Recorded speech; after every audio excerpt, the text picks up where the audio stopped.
Record बजाइए। Nasir Abdullah साहब और मुकेश त्यागी जी को दिखाए। हर मामले में महाराष्ट्र सरकार अड़िग है, इसके बाद फौरन आ रही इनका रवैया। क्या फिल्म स्टार्स टारगेट हो रहे हैं और दोनों तरफ से हो रहे हैं? सवाल सीधा है, क्योंकि कंगना रनौत पर भी जो बीएमसी की कार्रवाई थी, जब कोर्ट में मामला गया तो वहां पर भी कई सवाल बीएमसी पर खड़े हुए। और ये इनकम टैक्स की रेट, क्या आपको लगता है कि मोहरे बन रहे फिल्म स्टार्स पॉलिटिशियंस के हाथों में? हाँ, बन सकते हैं। ऐसा होता आया है अरसे से कि जब ये सुशांत सिंह का मामला हुआ था तो मतलब ये कि सारे बॉलीवुड के जो लोग थे, बॉलीवुड की पूरी इंडस्ट्री पर आंच उठाई थी। और जैसे कि शिवसेना वालों ने फिर ये कि कंगना की वो जो बैल्कनी थी उसको डिसमेंटल भी किया था। तो ये होती है बदले की आग। तो फिर कंगना ने भी कुछ ऐसी गलत बातें कही थी जिससे कि वो लोग मतलब ये उनके अंदर ये मतलब ये कि बवाल आ गया और उन्होंने भी पंगा लिया, क्योंकि ये कि कंगना ने गलत बात कही थी कि बम्बई जो है पीओके बन गया, फलाना ढिमाका। लेकिन अनुराग कश्यप ने इन द पास्ट माजी में कुछ ऐसी बातें कही हैं, कुछ लोगों को डिफेंड किया है, जिसके बारे में हमारी जो सरकार है उसको अच्छा नहीं लगा। मुझे एक बात एक्चुअली समझ में नहीं आती, वो ये है कि सरकार हमारी इतनी स्ट्रांग है, इतनी ताकतवर है, तो उसको कोई डरने की कोई नौबत नहीं आनी चाहिए कि कोई वो जो ग्रेटा थॉर्नबर्ग है और रिहाने ने कुछ कह दिया और किसी ने ट्वीट कर दिया, किसी ने जिसका भी सपोर्ट किया, क्या बिगाड़ लेंगे? जो होना है वो तो हो गई ना। सरकार जो अपना ठान लेगी वो तो हो गई।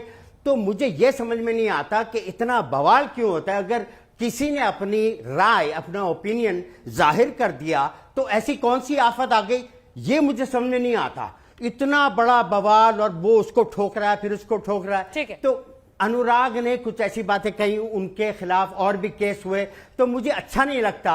और हो सकता है कि उनके ऊपर ये मतलब ये कि दंड के तौर पे, क्योंकि वो यानी कि किसानों के मामले में बोले और बातों के मामले में बोले, इसलिए उनके साथ हो सकता है ये हरकतें हो रही हैं, हो सकता है। मुझे अच्छी तरह नहीं मालूम। ठीक है, त्यागी जी क्या आपको भी ऐसा लगता है?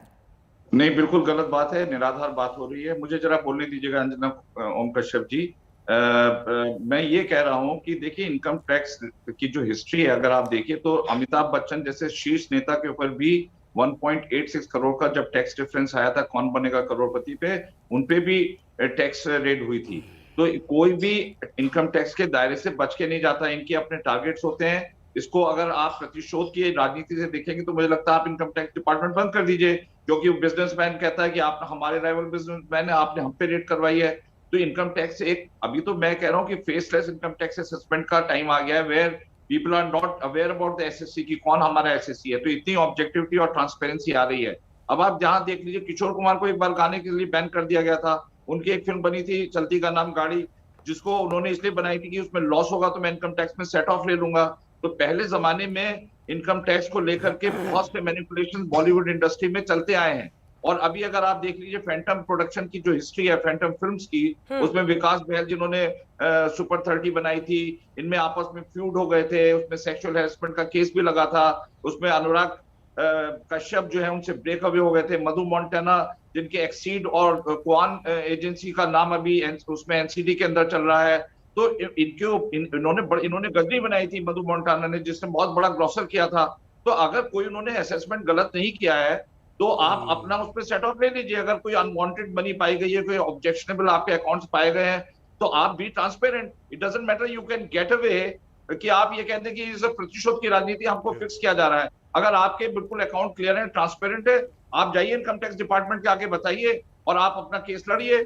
इसमें कौन सा, इसमें सिविल केस है, कोई क्रिमिनल केस नहीं, unless you are indulging into some criminal activities. तो आप ये तो आपका रेगुलर